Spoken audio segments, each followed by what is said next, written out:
Welcome back to Odyssey of a Teenage Dirtbag, the true story of how a kid who once had nothing, no direction, and no shot built a life worth living. If you're new here, I'm glad you found us. If you like what you hear, I encourage you to go back and check out the story from the very first episode. This podcast is about what it really takes to climb out from rock bottom and why that's always possible. I'm your host, Michael. Let's get into it. This is episode 10, Failing Forward. I was grateful to have my son in spite of the otherwise crushing loss of divorce. For all the heartache and heartbreak, Rylan was worth every minute of it.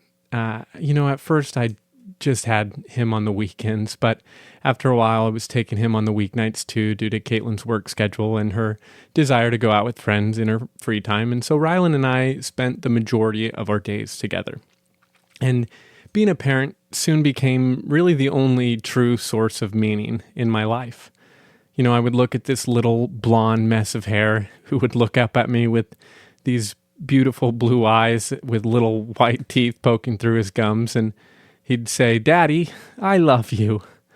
And he would just say it with such sincerity and with such belief in me as his support that I knew I had to do something different. I knew I had to change our lives somehow. Really, at this point in my life, I was feeling like an abject failure. I was a high school dropout with a criminal record, and I was buried in debt with a failing marriage and a failing business. My prospects weren't looking very good. If I could have traveled back in time to tell the little boy version of myself who I would have become, he wouldn't have believed me. I didn't grow up to become someone I was proud of. Rather, in my eyes, I'd become a loser and a burnout, and I couldn't take it. Everything I'd set my hands to, I'd failed at. I needed to prove to myself that I was more than my mistakes. I really had two options in front of me. I could try to keep my business afloat or start a new career, and I chose the latter. Now, at the time, I was still working on my business to the best of my ability, as it provided my sole means of an income, and I didn't have many other options or alternatives to keep food on the table. I had a few weekly routes that I kept working, where I would stop each week to do a property cleanup that consisted of mowing the customer's lawn and blowing off their driveway and, doing any necessary edging and trimming. The few customers I had left were kind to me. They surely saw my broken down equipment and had empathy for me. And so they let me work with tools that were imperfect and show up in a truck that was generally worse for wear. When I got to a job site, I would unload my truck and put in my headphones to work. And I had started a subscription to Audible, which was a small audiobook company at the time that would let me download one book a month to my phone. I would listen to a book while I worked. The first book I really purchased was Girl with the Dragon Tattoo. And I found myself totally captured. I was consumed each day as I dove into each chapter, just wrapped with what was going to happen next to Lisbeth or Mikael. For the first time, I had a healthy reprieve from the trauma that was my life. I read all 3 books quickly and moved on to other fiction books. I read all the Hunger Games books and Jurassic Park, The Lord of the Rings, and Wheel of Time. And it was just, I was totally caught up with each book. I would push my little lawnmower in clean little rows of straight lines and pass the time while secret worlds unfolded in front of my eyes. There was this totally compelling new world of story that I was invited to explore. I started looking at alternative career options while I kept on my landscape route. I asked around and chatted with family about where I was and how I was feeling. I talked to my mom, I talked to my siblings, I talked to my grandma, I talked to my extended family, and I talked to my friends. I talked to a variety of supports I had at the time. And they all knew I was going through hell and that my divorce was crushing my soul, that I was financially crippled from my record and my lack of an education. And they all had witnessed how hard I was working for a business that wasn't working for me.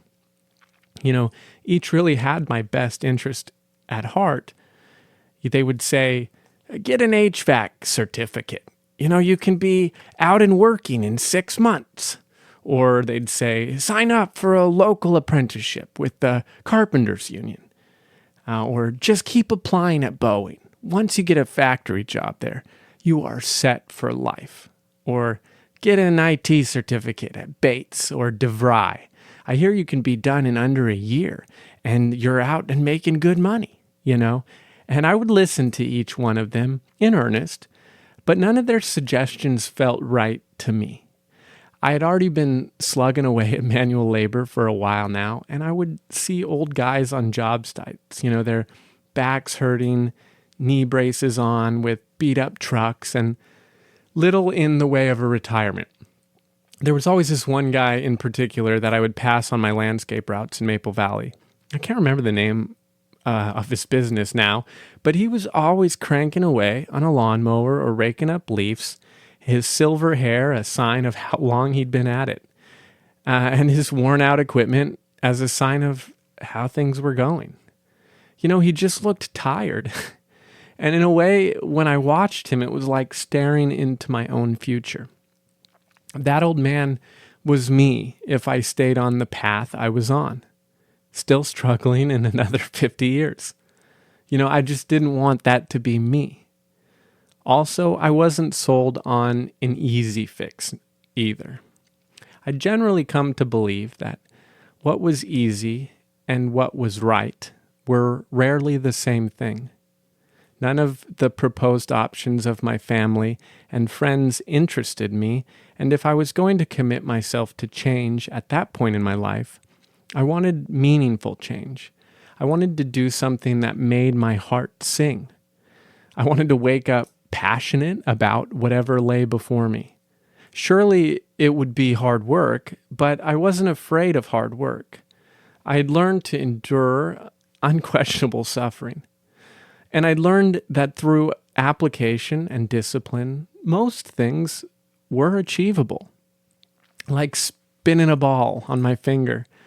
I was committed to find more hard times if that's what it took to change my life.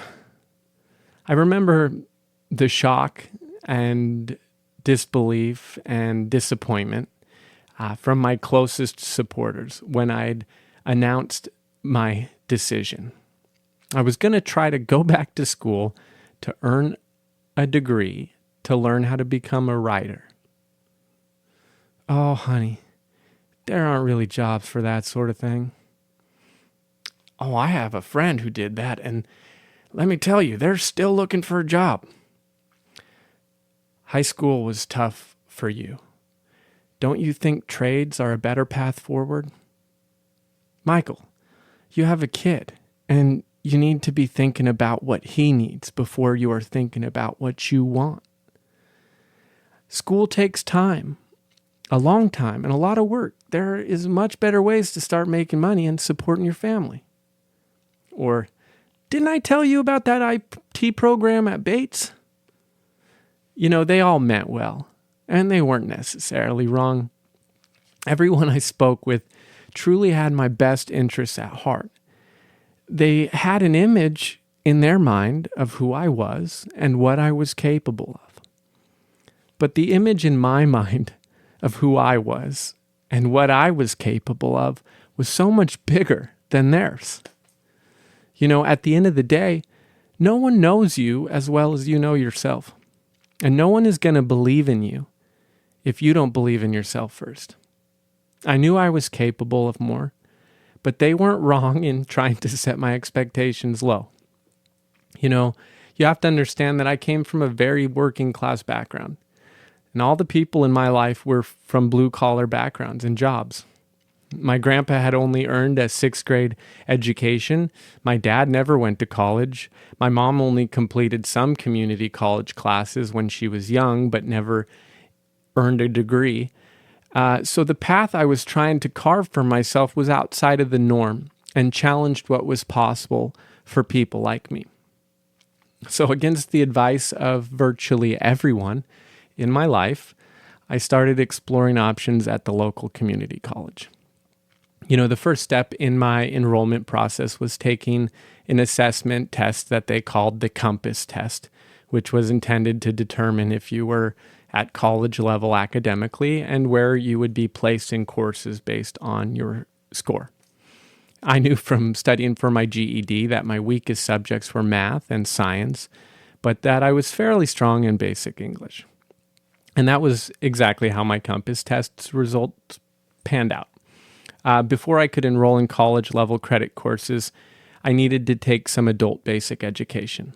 And once I passed 2 or 3 of those classes, I would be eligible for college credit-eligible math. I didn't have any financial resources at this time.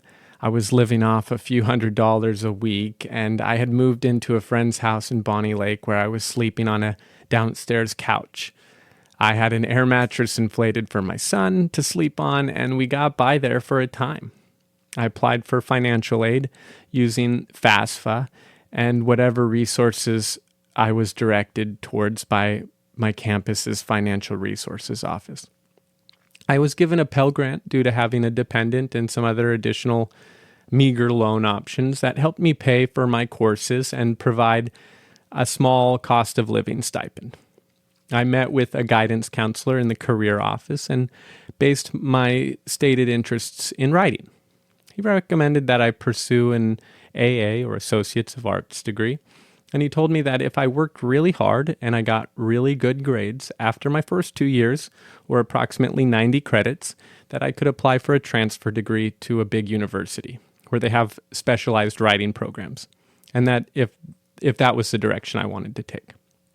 Now, at the time, I just wanted to make something happen, and I was excited at the opportunity to prove myself and to prove to the world what I was capable of. I had a chip on my shoulder from the day I watched my entire high school class walk and graduate without me, and the feeling of failure loomed over my head like a rain cloud, most of my early life. So I started working really hard in my adult basic education courses. I found them challenging, and I would study my ass off for every test and just show up early every day for every assignment or whatever lab day I had. I just tried to come prepared and to follow the instructions to the letter. When I didn't know something or I was confused, I just spoke up and asked questions.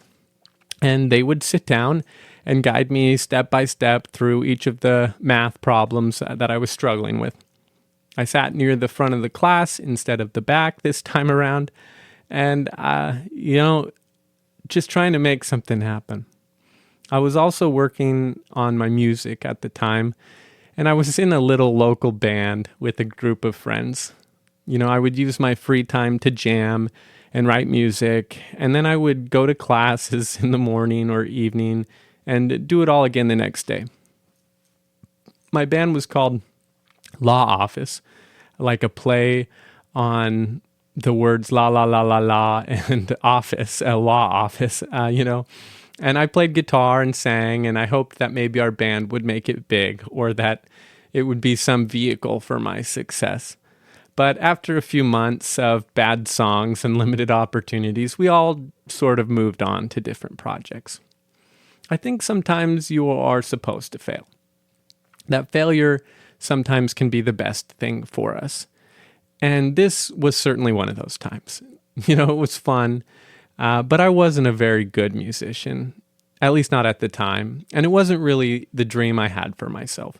So it was just keeping me from focusing stronger on my more primary goals. I quickly finished my adult basic education courses with mostly A's and B's, and it was a huge boost of confidence that I desperately needed at that time. Suddenly it felt like I could really do this, like success was actually within my reach. For the first time in a long time, it felt like there was a real opportunity in front of me, And all I had to do was reach out and take it. That success was really in my hands. I'd convinced my brother Nathan and my friend Casey to consider coming to school with me. I'd explained the financial aid process and that it was easy to get enrolled after taking the assessment and that we could carpool to classes together. My brother and I were close, as was I with Casey. And neither of them really had any better career prospects than I had at the time. Nate had been working at Safeway and was looking for something different, and Casey was laid off from a machining job with his uncle in Sumner, and so they enrolled in classes with me. And Nathan and I would ride to campus together. We didn't have many of the same courses, but it was nice to see both of them around campus for a while and have friends to take breaks with or go on a walk with.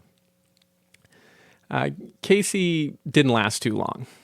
We took theater production together and both starred in a play called All's Well That Ends Well by Shakespeare. I was Bertram and he was LeFou.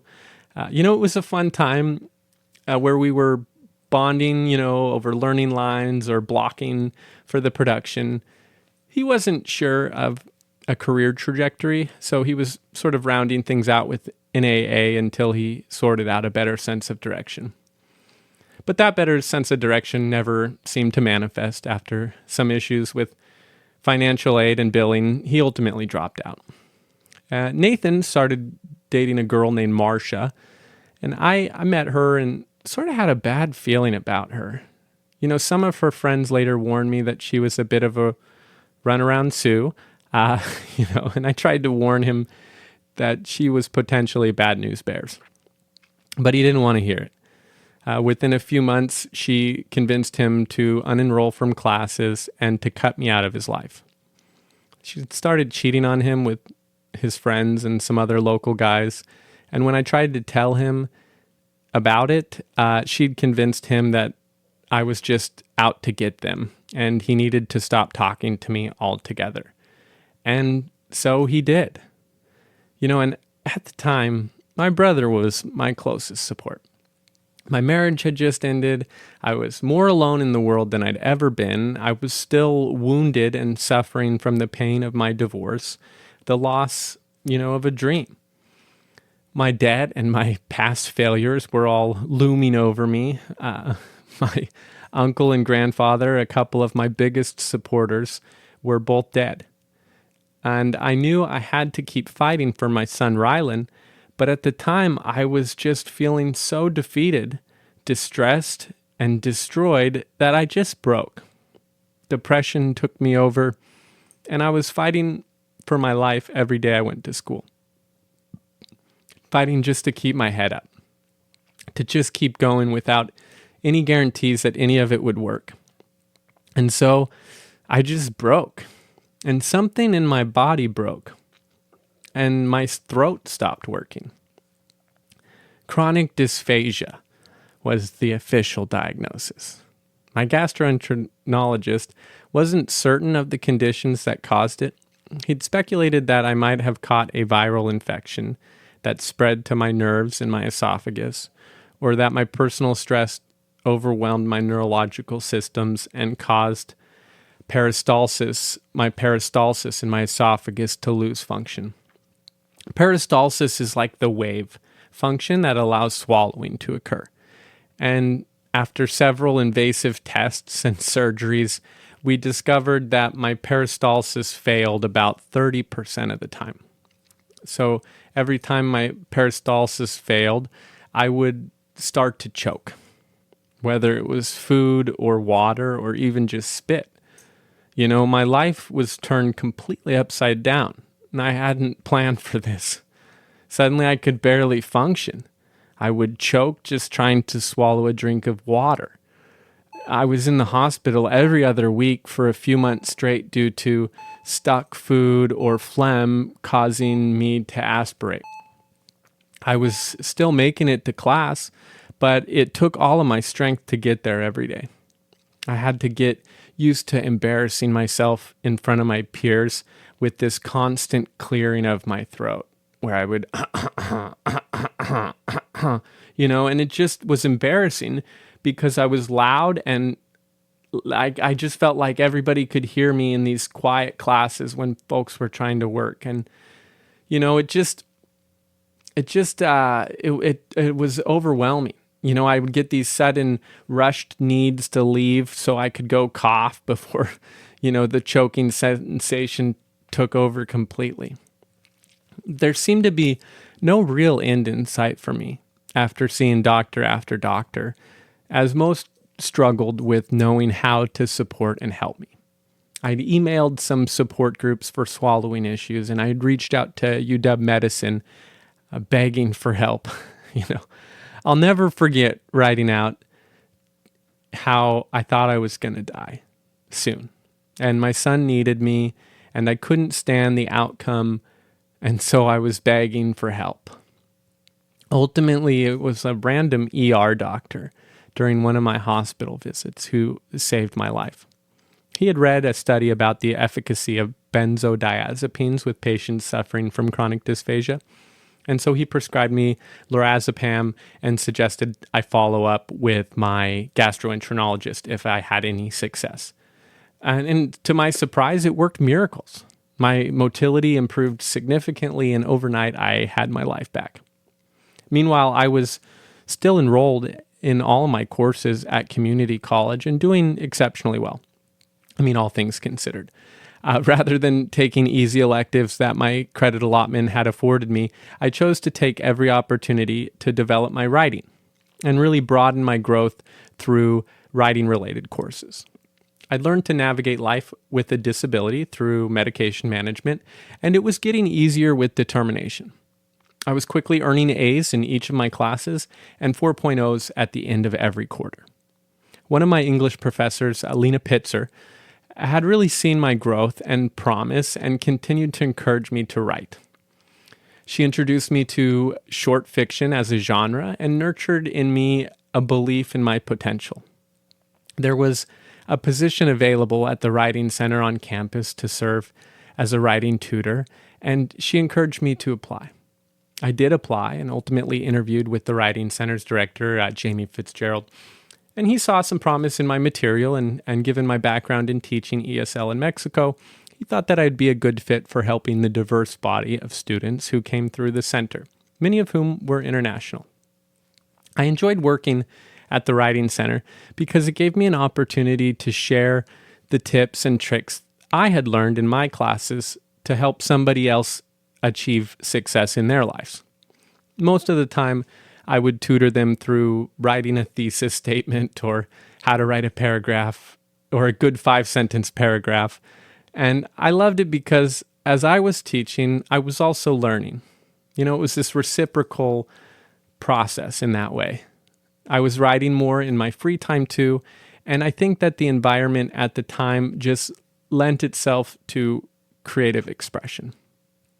I'd written a few short stories and had the great fortune of publishing one of them in a paid opportunity with a small indie press called Flyleaf Journal.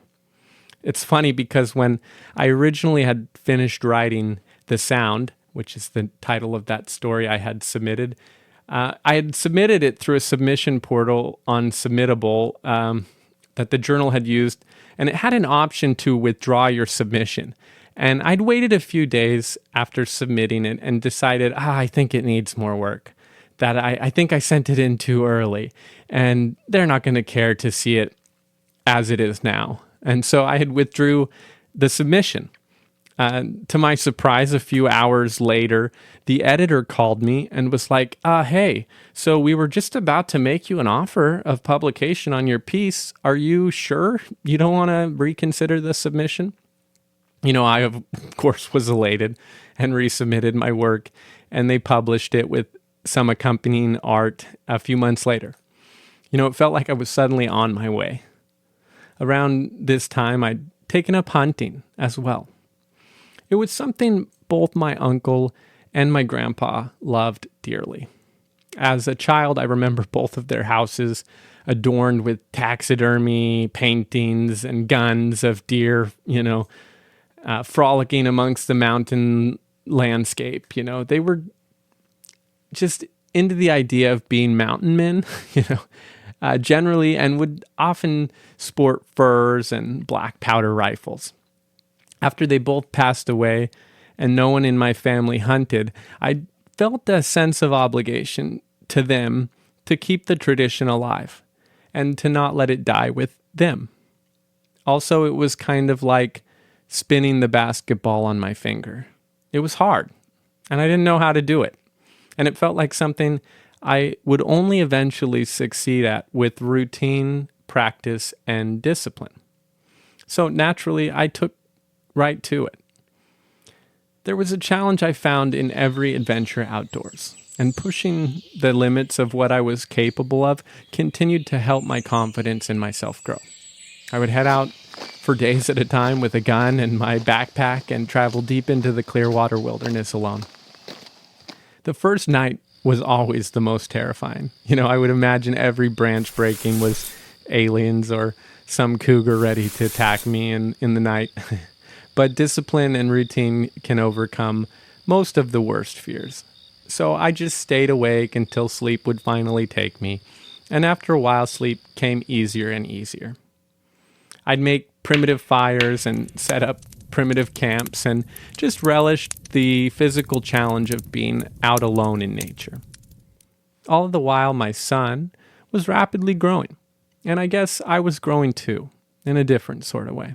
We were growing together. He was a fountain of encouragement as I endeavored to pursue my studies. He would write me little messages from his school projects like, "My dad's my favorite person," with a picture of me, or "I love my dad more than anyone." And, I would just hang them on my wall, and they would inspire me to dig deep and to continue working on myself. I had wrote a little note that I kept in the drawer beside my desk, so I would see it every time I grabbed a pen, and it said, "Do it for Rylan." And from success grows success. Or at least I found that to be true for myself. Each little win, each small victory would develop in me a renewed resolve that I could do it. I just needed to keep pushing, and I could keep winning. I continued to write short fiction, and I managed to publish a handful of stories with a variety of small indie presses. I also started writing my first book, a fantasy novel, while preparing for graduation. I applied for a transfer to the University of Washington. I'd earned mostly A's in my studies for my AA, and so I was accepted without any reluctance into the baccalaureate program there. Thanks for listening to Odyssey of a Teenage Dirtbag. Every episode is another piece of the story. Proof that no matter how far you fall, there's always a way back up. If this episode meant something to you, share it. Like and subscribe below if you haven't already. And until next time, keep chasing the life you were meant to live.